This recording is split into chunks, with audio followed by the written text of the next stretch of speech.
ചേച്ചി രാഹുൽ മാങ്കൂട്ടത്തിന്റെ വിഷയത്തിൽ കോൺഗ്രസ് നേതാക്കൾക്ക് പുറത്തിറങ്ങാൻ പറ്റാത്ത അവസ്ഥയാണ്.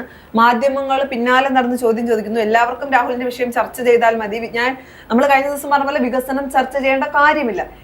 ഒരു വശത്ത് മാധ്യമങ്ങളുടെ ചോദ്യം, മറുവശത്ത് ചോദിക്കുന്നവർ ചോദിക്കട്ടെ, ഞങ്ങൾ ചെയ്യേണ്ട പണി എടുക്കും എന്നുള്ള രീതിക്കാണ് ഷാഫി ആവട്ടെ, ചാണ്ടിയുമനാവട്ടെ, എല്ലാവരും. നമുക്കറിയാം ഇപ്പൊ ജിൻഡോ ജോണൊക്കെയാണ് മാധ്യമങ്ങൾ ചോദിച്ചിട്ടും രാഹുലിന്റെ വിഷയം മതിയാകുന്നില്ല. കോൺഗ്രസ് പാർട്ടിയിൽ നിന്ന് പുറത്താക്കിയ ആ ആളെ കുറിച്ചാണ് വീണ്ടും കോൺഗ്രസ്സുകാരോട് ചോദിക്കുന്നത്. എന്തിനാണെന്ന് അറിയാമോ അത്? അപ്പോ ഈ ഗതികെട്ട്, അതായത് സഹികെട്ട് കോൺഗ്രസ്സുകാരിൽ നിന്ന് എന്ത് പ്രതികരണം വരും, അതിനെ എങ്ങനെ വളച്ചൊടിച്ച് ഒരു പുതിയൊരു നരേഷൻ ഉണ്ടാക്കാം എന്നത് ഉദ്ദേശിച്ച് മാത്രമാണ് ഈ മാധ്യമപ്രവർത്തകർ ഈ കോൺഗ്രസ് നേതാക്കന്മാരെ ഈ ശല്യം ചെയ്യുന്ന കാര്യം നമുക്ക് പകൽ പോലെ വ്യക്തമാണ്. പിന്നെ മറ്റൊരു കാര്യം എൻ്റെ ശ്രദ്ധയിൽപ്പെട്ടത് ഞാൻ സബുനയോട് പറയാം. കോൺഗ്രസിന്റെ പേരിലുള്ള ചില ഗ്രൂപ്പുകൾ, ഇപ്പോഴല്ല നേരത്തെ തന്നെ കോൺഗ്രസിന്റെ പേരിലുള്ള ഗ്രൂപ്പുകൾ ക്രിയേറ്റ് ചെയ്തിട്ട് അത് ആരാണ് ഹാൻഡിൽ ചെയ്യുന്ന പോലും അറിയാൻ കഴിയില്ല. അതിലൂടെ അതായത് കോൺഗ്രസിന് ചീത്തപ്പേരുണ്ടാക്കുന്ന രീതിയിലുള്ള പല പ്രചരണങ്ങളും നേരത്തെ നടന്നിട്ടുണ്ടായിരുന്നു.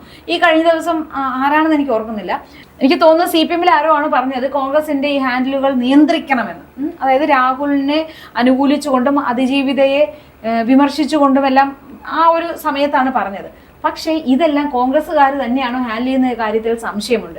പിന്നെ ഇന്ത്യൻ നാഷണൽ കോൺഗ്രസ് എന്ന പേരിൽ ഒരു ഫേസ്ബുക്ക് ഗ്രൂപ്പ് ഉണ്ടെങ്കിൽ അതിനുള്ളിൽ വന്നിരുന്ന് പറയുന്നതെല്ലാം കോൺഗ്രസിന്റെ ഔദ്യോഗികമായ അഭിപ്രായങ്ങളാകണമെന്നില്ല. ചേച്ചി, അതിനാണ് KPCCയുടെ മീഡിയ സെല്ല് പ്രവർത്തിക്കുന്നത്. നമുക്കറിയാം KPCCയുടെ മീഡിയ സെല്ല് വളരെ വ്യക്തമായ കാര്യങ്ങൾ പറയുകയും വളരെ ക്ലിയർ ആയിട്ട് ക്രിസ്റ്റൽ ക്ലിയർ ആയിട്ട് കാര്യങ്ങൾ പറയുന്നതാണ് KPCCയുടെ മീഡിയ സെല്ല്. നമുക്കറിയാം ഇപ്പോൾ കോൺഗ്രസിനെ സംബന്ധിച്ചിടത്തോളം ഒരു നേതാവിനെ വെട്ടാനും വളർത്താനും ഏറ്റവും നന്നായിട്ട് പറ്റുന്ന പ്ലാറ്റ്ഫോം എന്ന് പറയുന്നത് KPCCയുടെ മീഡിയ സെല്ലാണ്. കാര്യം അവർക്ക് സംഘടനാ ശക്തിയുണ്ട്. ഈ പറയുന്ന പോലെ സാധാരണഗതിയിൽ KPCCയുടെ മീഡിയ സെല്ലിന്റെ ഒരു പ്രത്യേകത എന്ന് പറയുന്നത് KPCCക്കാർ അല്ലെങ്കിൽ KPCC PR വർക്കിന് ഏൽപ്പിച്ചിരിക്കുന്ന വ്യക്തികളല്ല മീഡിയ സെല്ലിലുള്ളതിൽ പലരും. തങ്ങളുടെ ഇഷ്ടത്തിന് പാർട്ടിയോടുള്ള സ്നേഹം കൊണ്ട് ചിലപ്പോൾ നമുക്ക് ഈ പുറത്തു പറയാൻ പറ്റാത്ത പോസ്റ്റിൽ അല്ലെങ്കിൽ ഗവൺമെന്റ് എംപ്ലോയീസ് ആയിരിക്കും. അങ്ങനെ അപ്പോൾ അവരുടെ എന്താണ് ഇപ്പോഴത്തെ ലീഗലി പറയാൻ കുറച്ച് വിഷയം ചില പോസ്റ്റുകൾ ഇരിക്കുമ്പോൾ നമുക്ക് ഉയർന്നു ചെയ്യാൻ കഴിയില്ല. അങ്ങനെയുള്ളവരൊക്കെ നയിക്കുന്ന പാർട്ടിയോടുള്ള സ്നേഹം കൊണ്ട് നയിക്കുന്നതാണ്, അല്ലാതെ ഒരു വ്യക്തിയധിഷ്ഠിതമായി നടത്തുന്ന ഒരു സാധനം അല്ല. പിന്നെ ഈ പറയുന്ന പോലെ ഫേസ്ബുക്കിൽ വരുന്ന കാര്യങ്ങൾ ചേച്ചി പറഞ്ഞത് നമുക്കറിയില്ല. പോരാളി ഷാജിയുടെ അഡ്മിൻ ആരാണെന്ന് ചോദിച്ചാൽ ഇന്നും പലർക്കും ഉത്തരവില്ലല്ലോ. അതുപോലെ ആയിരിക്കും ചിലപ്പോൾ ഇന്ത്യൻ നാഷണൽ കോൺഗ്രസ് എന്ന് പറയുന്നതിന്റെ പേരിൽ വരുന്ന അല്ലെങ്കിൽ ആ ഒരു പേജിൽ ഇപ്പൊ എനിക്കൊരു ഫേസ്ബുക്ക് ID ഉണ്ടാക്കാം, ഇന്ത്യൻ നാഷണൽ കോൺഗ്രസ് എന്ന് പറഞ്ഞിട്ട്. എനിക്ക് കോൺഗ്രസിനെതിരായി കണ്ടന്റ് കൊടുക്കാം, എനിക്ക് കോൺഗ്രസിലെ പാർട്ടിക്ക് അകത്തുള്ള കാര്യങ്ങൾ അതെല്ലാം KPCC ഉത്തരവാദിത്വം ഏറ്റെടുക്കുവോ? അതെ. അപ്പൊ ഈ എതിരാളികൾ പറയുന്നത് ഇതിന്റെ എല്ലാം ഉത്തരവാദിത്തം KPCCക്കും കോൺഗ്രസിനുമാണെന്നാണ് പറയുന്നത്. പക്ഷെ ഞാൻ വേറെ വി ഡി സതീശൻ തുടക്കത്തിൽ തന്നെ കൃത്യമായ നിലപാടെടുത്തൊരു നേതാവാണ്. ഇതുപോലൊരു നിലപാട് എടുക്കാൻ CPM ആർക്കെങ്കിലും കഴിഞ്ഞിട്ടുണ്ടോ? CPM എന്തെങ്കിലും ഒരാൾക്കെതിരെ ഇതുപോലൊരു നിലപാടെടുക്കാൻ കഴിഞ്ഞിട്ടില്ല. ഇപ്പോഴും കഴിഞ്ഞിട്ടില്ല. അവര് അത് തെളിയട്ടെ എന്നാണ് പറയുന്നത്. ഇവിടെ തെളിയാനൊന്നും കാത്തു നിന്നില്ല. കോൺഗ്രസിന്റെ നേതൃത്വത്തിന് ബോധ്യപ്പെട്ടു, അവർ ആ തീരുമാനം എടുത്തു. അതിനപ്പുറം അവർക്ക് വേറൊന്നും ഇനി അതിൽ ചെയ്യാനില്ല. അപ്പോൾ ഈ മൈക്ക് കൊണ്ട് കുത്തി ചോദിക്കുന്ന മാധ്യമപ്രവർത്തകർ ഒരു കാര്യം മനസ്സിലാക്കേണ്ടത്, കോൺഗ്രസിൽ നിന്നും പുറത്താക്കിയ ഒരാളെ കുറിച്ചാണ് കോൺഗ്രസ്സുകാരോട് ചോദിക്കുന്നത് എന്ന കാര്യം മാധ്യമപ്രവർത്തകർ ഒന്ന് ആലോചിക്കുന്നത്. അത് കഴിഞ്ഞ ദിവസം മുരളീധരൻ പറഞ്ഞല്ലോ, രാഹുൽ മാങ്കൂട്ടം ആ പറഞ്ഞ പ്രസ്താവന ശരിയാണെന്ന് എനിക്ക് തോന്നുന്നില്ല. അത് അദ്ദേഹത്തെ കൊണ്ട് പറയിപ്പിക്കുന്നതാണ്. എത്ര തവണയാണ് മാധ്യമങ്ങളോട് ഈ രാഹുൽ മാങ്കൂട്ടത്തിൽ വിഷയത്തിൽ മറുപടി പറയേണ്ടി വരിക?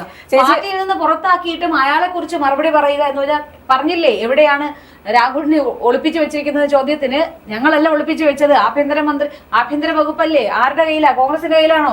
ഇനിയിപ്പോ രാഹുലിനെ എന്താ കോൺഗ്രസ്സുകാർ പിടിച്ചു കൊടുക്കണോ? അതെ, അങ്ങനെയാണ് ചോദിച്ചത്. പിന്നെ വേറൊരു കാര്യം, ഈ സോഷ്യൽ മീഡിയയിൽ രാഹുലിനെ സപ്പോർട്ട് ചെയ്ത് കോൺഗ്രസ്സുകാരെന്ന് തോന്നുന്ന രീതിയിൽ ഒരുപാട് പേർ പറയുന്നുണ്ട്. രാഹുലിനെ പാലക്കാട്ടേക്ക് സ്വാഗതം എന്ന് പറഞ്ഞിട്ട് രാഹുലിനെ ഒരുപാട് വലിയ രീതിയിൽ പ്രകീർത്തിച്ചു കൊണ്ടുവരുന്നുണ്ട്.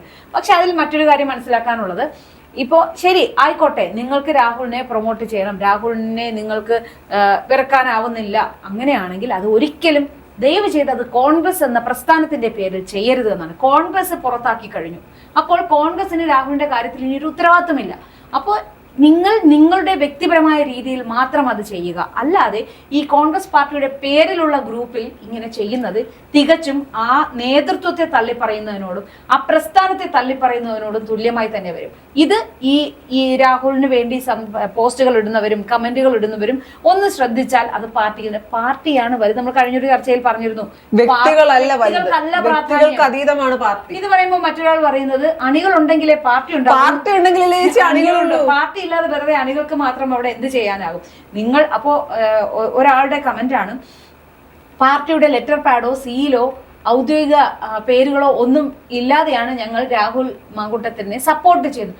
അതെ, ചെയ്തോളൂ. പക്ഷെ അതിനെന്തിനാണ് ഒരു ഫേസ്ബുക്ക് ഗ്രൂപ്പ് ആയാലും ശരി അതിന് ഇന്ത്യൻ നാഷണൽ കോൺഗ്രസ് എന്ന പേര് വെക്കുന്നത്? ഇപ്പൊ എനിക്ക് രാഹുലിനെ സപ്പോർട്ട് ചെയ്തൊരു വീഡിയോ ഇടണമെങ്കിൽ, അല്ലെങ്കിൽ എനിക്ക് രാഹുലിനെ സപ്പോർട്ട് ചെയ്തൊരു പോസ്റ്റ് ചെയ്യണമെങ്കിൽ ഞാൻ വ്യക്തിപരമായി ചെയ്യുക. അതൊരിക്കലും അത് ഈ വരുന്ന തെരഞ്ഞെടുപ്പുകളിൽ കോൺഗ്രസിനെയാണ് ബാധിക്കുന്നത്. നിങ്ങൾ കോൺഗ്രസ് എന്ന പ്രസ്ഥാനത്തെ, രാഹുലിനെ നിങ്ങൾ അറിയുന്നത് ഒരു കോൺഗ്രസ്സുകാരനായിട്ടല്ലേ, അല്ലാതെ രാഹുൽ എന്നൊരു വ്യക്തിയെ അറിഞ്ഞതിന് ശേഷമാണോ അയാൾ കോൺഗ്രസ്സുകാരനായത്? അല്ലല്ലോ.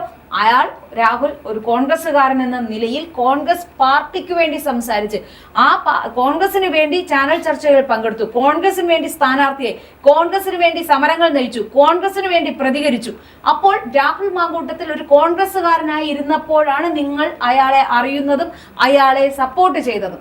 അത് കഴിഞ്ഞ് അയാൾ പാർട്ടിയിൽ നിന്ന് പുറത്തായി കഴിഞ്ഞിട്ടും അയാളെ നിങ്ങൾക്ക് സപ്പോർട്ട് ചെയ്യണമെങ്കിൽ രാഹുൽ മാങ്കൂട്ടത്തിൽ എന്ന വ്യക്തിയെയാണ് സപ്പോർട്ട് ചെയ്യേണ്ടത്. രാഹുൽ പറയുമായിരിക്കാം, ഞാൻ എൻ്റെ അവസാന ശ്വാസം വരെ കോൺഗ്രസിന് വേണ്ടി അല്ലെങ്കിൽ ഐക്യ ജനാധിപത്യ മുന്നണിക്ക് വേണ്ടി പ്രവർത്തിക്കുമെന്ന് രാഹുലിന് പറയാം. പക്ഷേ അത് കേട്ട് ഈ കോൺഗ്രസ് അനുഭാവികൾ എന്ന് പറയുന്നവർ ഒരിക്കലും കോൺഗ്രസിന്റെ ലേബലിൽ രാഹുലിനെ സപ്പോർട്ട് ചെയ്യരുത് പൊതുമധ്യത്തിൽ. പകരം പാർട്ടി വീട്ടിലാക്കും. അതെ, അത് പാർട്ടിക്ക് ദോഷമായി വരും എന്നുള്ള കാര്യം കൂടി ഈ പാർട്ടിക്കാർ മനസ്സിലാക്കണം. രാഹുൽ എന്ന വ്യക്തിയെ നിങ്ങൾ എന്ന വ്യക്തിക്ക് സപ്പോർട്ട് ചെയ്യാം.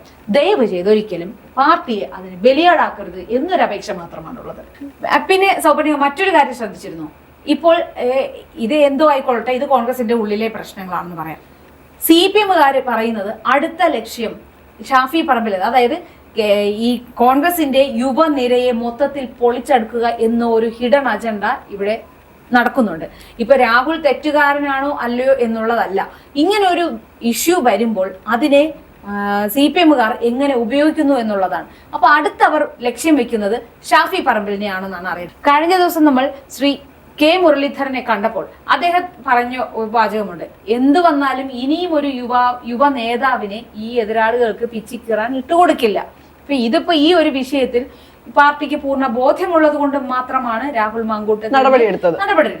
അപ്പൊ അതുകൊണ്ട് അതിന്റെ അർത്ഥം ഇനി ഇവർ ഉന്നയിക്കുന്ന ഓരോ വ്യാജങ്ങൾക്കും ഇവിടെയുള്ള കോൺഗ്രസ് യുവ നേതാക്കന്മാരെ ഇവർക്ക് പിച്ചിക്കീറാൻ ഇട്ടുകൊടുക്കില്ല എന്ന് തന്നെയാണ് കോൺഗ്രസ് നേതൃത്വം പറയുന്നത്. അപ്പോൾ ഈ രാഹുലിലൂടെ ഷാഫി ആയിരിക്കില്ലേ ഇവരും ലക്ഷ്യമിട്ടിട്ടുള്ളത്? തീർച്ചയായും ചേച്ചി, നമുക്കറിയാം ഇപ്പൊ എന്തൊക്കെ രാഹുലിന്റെ പേരിൽ ആരോപണങ്ങൾ ഉണ്ടായാലും, എന്ത് വിഷയമുണ്ട് പാർട്ടിയിൽ നിന്ന് പുറത്താക്കിയാൽ പോലും യൂത്തിനൊരു കോംബോ ഉണ്ടായിരുന്നു. ഷാഫി, രാഹുൽ, ഫിറോസ്, അബിൻ വർക്കി, ജിൻഡോ, ഇങ്ങനെ ഇവരുടെ ഒരു ടീമായിരുന്നു. ആ ടീമിൽ നിന്ന് ഇപ്പൊ രാഹുൽ ഇല്ല, രാഹുൽ പാർട്ടിയിൽ നിന്ന് പുറത്തായി. ഇനി അടുത്ത ലക്ഷ്യം വെക്കുന്നത് ആരെയായിരിക്കും? ഷാഫി ആയിരിക്കും. അതിന് ഒരുപാട് കാരണങ്ങളുണ്ട്. ഷാഫിക്ക് കിട്ടുന്ന ഒരു ജനപിന്തുണ, പിന്നെ ഇവര് ടീച്ചറമ്മ വടകരയിൽ തോറ്റു എന്നുള്ളത് ഇവർക്ക് ഇപ്പോഴും അംഗീകരിക്കാൻ പറ്റിയിട്ടില്ല. എന്താ, ഷാഫി എന്ന പേര് കേൾക്കുമ്പോ പോലും ചേച്ചി ശ്രദ്ധിച്ചാൽ മതി, പല ഇടതുപക്ഷ നേതാക്കളോടും ഷാഫിയുടെ പേര് കേൾക്കുമ്പോൾ പോലും അവർ ഇറിറ്റേറ്റഡ് ആവുന്നുണ്ട്. അപ്പൊ അതൊക്കെ ഷാഫിയുടെ വിജയം തന്നെയാണ്. പിന്നെ നമുക്കറിയാം പല കമന്റ് ബോക്സിലും ഷാഫിക്ക് കിട്ടുന്ന ഒരു പേരെന്ന് വെച്ചാൽ ജൂനിയർ ഉമ്മൻചാണ്ടി എന്നാണ്. അത്രത്തോളം ജനപിന്തുണയുണ്ട്. ഇപ്പൊ ഷാഫി പ്രചരണത്തിന് പോകുമ്പോൾ ഷാഫിയെ കാത്ത് രാവിലെ 7 മണിക്കും രാത്രി 10ഉം 11 മണിക്ക് വടകരയിൽ കണ്ട അതേ ആൾക്കൂട്ടം ഷാഫിക്ക് പിന്നിലുണ്ട്. ഷാഫി പറയുന്നത് ഞങ്ങൾക്കൊപ്പം ജനങ്ങളുണ്ട്, ഞങ്ങൾക്ക് ജനങ്ങളുടെ പിന്തുണ മതി എന്നാണ് ഷാഫി പറയുന്നത്. അപ്പൊ സ്വാഭാവികമായും ഇനി അവർ അടുത്തത് ഭയക്കുന്നത് ഷാഫിയാണ്. അതുകൊണ്ട് തന്നെ അവർ അടുത്ത് ലക്ഷ്യം വെക്കാൻ പോകുന്നതും ഷാഫിയെ തന്നെയായിരിക്കും. അതുകൊണ്ട് ഷാഫി ഒന്ന് കരുതിയിരിക്കുന്നത് നല്ലതായിരിക്കും. എവിടെ നിന്നാണ് പണി വരുന്നതെന്ന് പറയാൻ കഴിയും.